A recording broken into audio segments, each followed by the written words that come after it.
The easy one is going to be taking Ohio plus 8.5 against Virginia. That opened at 10.5, which is just a completely baffling line. I don't know how that opened up at that number.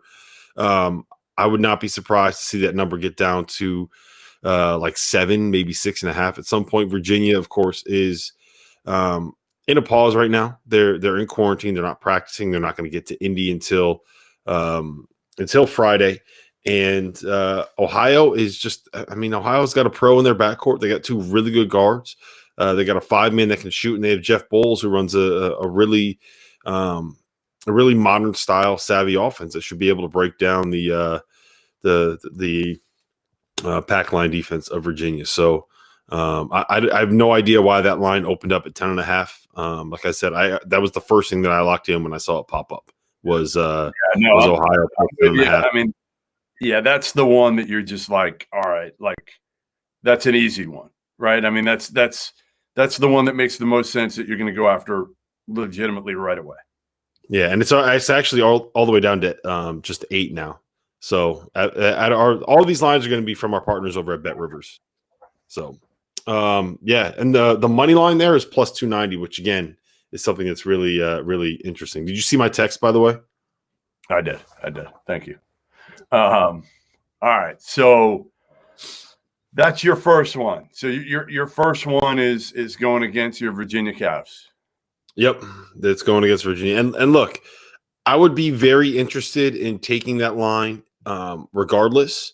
But the fact that Virginia's like in a pause right now, I mean, I don't like it's an auto bet for me. Auto bet. The other one that's very interesting is the same thing.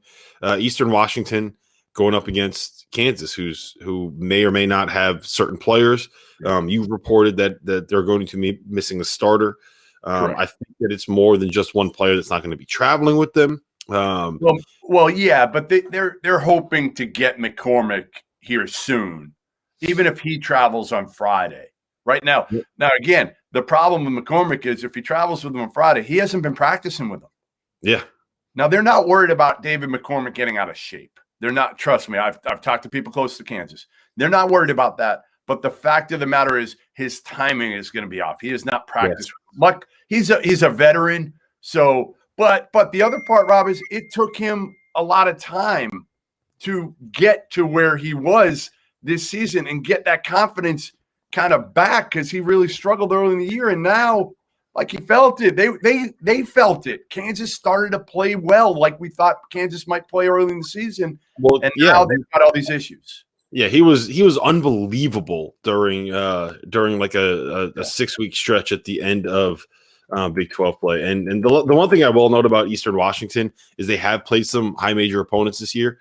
They lost by, I think it was 17 against Oregon, but it was basically a 1-possession game against Arizona. They lost by 3 to Washington State, and it was basically a 1-possession game and a loss to St. Mary's. So they've seen some high major competition this year. It's not like they haven't played anybody. And they've kept it close. Kansas, again, coming out of the pause. They're going to be missing a key player, and we don't know what David McCormick's going to end up being. It was actually interesting. So we had Scott Drew on the stadium show that we did together yesterday, and I thought it was really interesting the point that he made. Baylor's practiced one time since they came back from the pause. Right? That wasn't like a pregame shoot around. There wasn't something on the road where they were just trying to save legs. There wasn't like a walkthrough, something like that. And you know, the point that he made is if you work on your jump shot once in a 3-week stretch, you're not going to be shooting the ball very well. And I think that you can say the same about Virginia. You can say the same about Baylor defensively and them getting better this week. And you can say the same about Kansas. So I'm fading the teams coming out of the pause. And it's not like the last time that we saw Kansas play, they were really all that dominant. They struggled with UTEP at home. So yeah, that's where I'm at with it. I'm with you. I'm with you there. Hang on one sec, man. All right. So while you do that, there are 3 other lines that I've already locked in. One of them I think that you're going to push back against me on.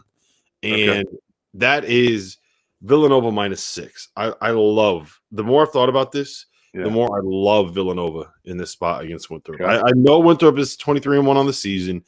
I know they steamrolled everyone they played in their conference. Chandler Vaudrin is awesome. They play fast. They shoot threes. Yep. They're one of like the most fun mid-majors in college basketball. I get it. I'm in on the hype. Pat Kelsey was on this show. But here's the thing. They haven't played anybody at the high major level yet this year. And even without Colin Gillespie, like Villanova still has pros. Jeremiah Robinson Earl is going to play in the NBA. I think Justin Moore has a real good shot to play in the NBA. Caleb Daniels is really good. Brandon Slater is a 6'7" athlete that can put the clamps on Vaudrin. Brian Antoine, I mean, maybe this is Brian Antoine's chance to kind of break out and have his star performance as a freshman here. So it'll be. Why do you hate Winthrop? I don't hate Winthrop. I just think that this is going to be a difficult matchup for him. And here's the biggest thing, Jeff. We're down on them for two reasons. One, they lost Colin Gillespie, and then they lost to Providence in their first game without Colin Gillespie when the guy that was playing the backup point guard role, Justin Moore, went down with an injury, right? Second game they lost was against Georgetown, who went on to beat everybody in the Big East tournament. Like, there's no shame in taking a 1-point loss to Georgetown. You know, they lost by 1 to Georgetown. Creighton lost by 25 to Georgetown. Okay, right. And here's the third thing, and this is the last thing. This is the most important thing. Go ahead. You're giving Jay Wright 8 days to figure this thing out. They were done on Thursday. They don't play until Saturday. You're giving Jay Wright 8 days to figure this thing out. I get it, but if you don't have a point guard, I'm not saying they're going to lose this game, but you're dead in the NCAA tournament if you don't have a point guard. You would agree with me. They're laying 6. So if you're taking Winthrop plus 6 against this Villanova team. I think so. I think so. I think I don't know. DJ Burns can match up with Jeremiah Robinson Earl. I'm not even sure. Honestly, that's a tough matchup for Jeremiah Robinson Earl in the paint. Like DJ Burns is big, strong, athletic. Like, I don't know. I mean, I just feel like, again, yes, at the wing position, I'm worried about Winthrop. I am. But I feel like they've got such an advantage at the point guard spot. And Winthrop plays 11 dudes, 11 guys. You're telling me here's the problem. Here's the problem with the point guard spot thing is that their point guard is 6'7". Like Villanova's going to put Brandon Slater on him. Brandon Slater's their best defender. Well, that's the thing. Brandon Slater's got to be on the court, and who's going to play the point? Who's going to initiate offense? How are they going to score? So the thing about Villanova is that I don't think that their offense necessarily needs a point guard. And this, like the way that other offenses do, because the way that Jay Wright has built the system is that it's not basically what they do is they drive to try to get a paint touch, right? Yeah. And the whole concept of what they do is draw to and make the extra pass to create. And he goes out and recruits guys that can make shots, that can post up, that can put the ball on the floor and create. Like he's trying to create it so it's a positionless system.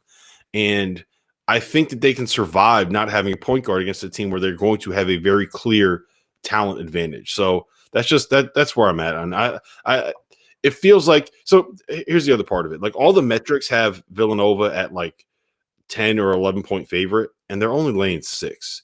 And it feels like one of those things where you're giving Jay Wright too much time. And like I think Justin Moore is effective enough at the point to be able to get it done. I think that they win this game by 15. This feels like the one where all the hype gets out of control. Yeah, and it feels like the trap. So that's just where I'm at with. And it will be. I mean, again, everybody and their mother is probably going to go against Virginia and Villanova. Oh yeah. Those are the two that are painfully obvious. And again, both teams are certainly susceptible here. Let's face it. We're not saying that both aren't, but they've also both got like Hall of Fame coaches. That you're right. Like they've got more talent and they've got Hall of Fame coaches. They've just had to adjust on the fly. And obviously they're different situations. Villanova without a point guard, Virginia without a rotation guy, not going to be a huge loss from a personnel standpoint, but more of not being able to practice, not being as in shape, not, traveling there the day before the game when everybody else has been there all week and they're going to be watching this stuff on TV. The only good thing about Virginia, like if there's anybody that can kind of keep these guys with the right mentality, it's Tony Bennett, right? Like if there's anybody that can figure that part out and the mental aspect of it, This is the guy who brought his team back from losing to a number 16 seed for the first time ever and got them somehow mentally focused enough that they could come back and win the national title the next year. So, yes, like to discount Tony Bennett or Jay Wright as a coach is absolutely stupid, but both of these certainly look like they're more up for grabs than most of the other upset picks. Agree. All right, I have two other first-round picks that I've already put bets in on. I took VCU +6 against Oregon. Like that line, there's no way that VCU should be getting 6 points. Like that should be a 2.5 point, 3 point line.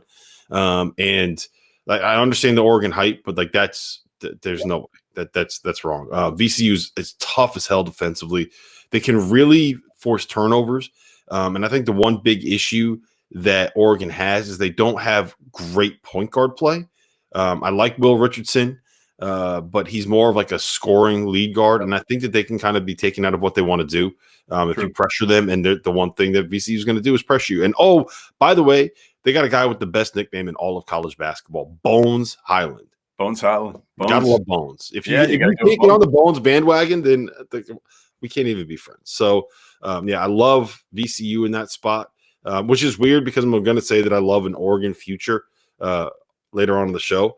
But that's just that line does not make – there's no way that the VCU should be getting 6 there. The other one – You know what I did?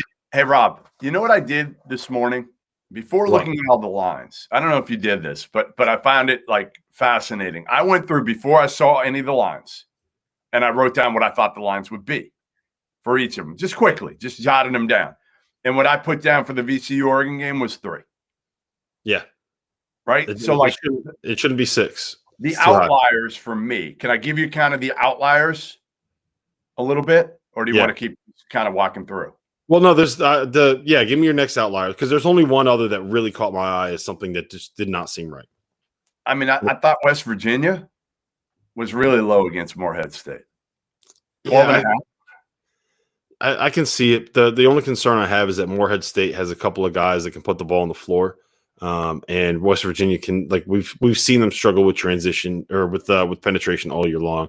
But I mean, I would lean West Virginia there, but it's not one of my favorites. There's one other one that Texas only favored by 9 over Abilene Christian was a small number for me. I had it about 15. See, I saw that too, but I just can't. The point, and I can't shake this thought, which is actually a really savvy point that you made last night on the show, is that Joe Golding is going to know how to beat Texas because he's going to get the scouting report from Chris Beard, and Chris Beard knows how to beat Texas. So and they play similar. Like I screw around with them in a text thread. Like Joe Golding is like the mid-major Chris Beard, right? Like it's all about defense and toughness, and Beard's got a little bit of a different team this year, but it worries me. But I just think the spread is off. If I'm looking at the number's a little bit weird. I also don't love games where I kind of expect it to be a little bit lower scoring, which is part of the reason why the other line that I love. So do you have any other outliers that you have for us? Purdue. I think Purdue is low at 7. I would have had it at double figures, to be honest. I'm trying to think if there's any other that really blew me away. I don't see anything else that was like. Oh, you missed the flagrant one. Really? Arkansas laying 9.5 against Colgate. I don't understand. That line should not be 9.5. The way that Colgate wants to play is going to play right into Arkansas's hands. Both of them want to get up and down. Both of them want to turn it into a run and gun show. Arkansas is significantly better defensively than I think people realize based on how many points they give up because they play so fast. Colgate, these are the teams that they've played this year. Boston University 5 times. Army 4 times. Ripping BU. Don't be ripping Joe Jones and BU. I'm just saying that they have not played anybody anywhere near the talent level that Arkansas is going to have. Arkansas's got shot makers and playmakers and creators all over the floor. So here it is. Army 4 times, BU 5 times, Holy Cross 4 times, Bucknell, and Loyola. They have not played a team that ranks higher than 189th in KenPom. That's it. crazy. He's not playing a team that ranks higher than 189th. And look, I know they can shoot, and I know that they can run, but they are going up against a team that is going to be so much more athletic than anything that they've seen at any point this season. So much more athletic. Yeah. And the fact that they want to run is going to play right into Arkansas's hands. Arkansas can run out these lineups with Justin Smith at the 5, where their Colgate's going to have no chance. You know, what's the big kid's name? For who? For Colgate. Oh, I'm blanking on his name. Someone in the chat. Will someone in the chat know? No, not Richardson. I don't know. But they got shooters, so they can play with them for a while because obviously. Well, yeah, I mean they have shooters, but this is the situation where it's like, you know how we always kind of like, oh, Davidson can shoot the ball so well, and then they get into the tournament and they go against these teams that have like crazy athleticism and length.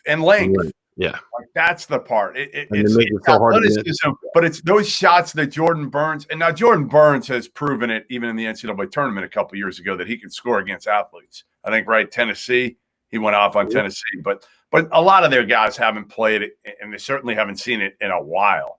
Like they didn't play anybody this year, so they're going. You're right. I mean, they are going from like Patriot League over and over and over, and they haven't seen anything else in a year. To now, SEC athlete. You're right. Yeah. No, I like it. I like it. I'm on that one. What else? What else stands out? Anyone in the chat have any questions? Please feel free to fire at us. All we want to do is talk about specific games. Right. We got a week. Honestly, it's records. That's the kid that I was thinking of. Oh yeah. Keegan Records. That's his name.